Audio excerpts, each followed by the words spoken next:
Այդ մարդկանց ասել եմ, հերիքա բանի տենց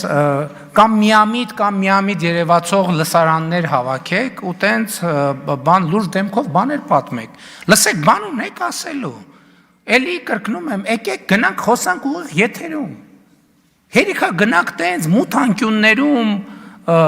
բան տենց առանձնացված բան ունեք խոսալու, եկեք գնանք խոսանք։ Ինչի մասին եք ուզում խոսանք։ Ուզում եք Ղարաբաղի բանակցությունների մասին խոսանք, ուզում եք պատերազմը հետաձգել չհետաձգելու մասին խոսանք, ինչի մասին եք ուզում խոսանք։ Եկեք գնանք խոսանք։ Այսինքն այդ մարդը ես ինչքան պետք է հիմա գամ ասեմ, ինչքան պետք է գնան թաքուն ստեղ ընդեղ էս պատիտակ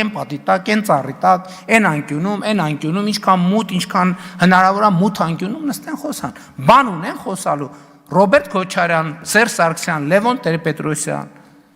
բան ունեք ասելու։ Ասում եմ, գնանք ուղիղ եթերում կանգնենք խոսանք։ Ինչի չեք գալիս։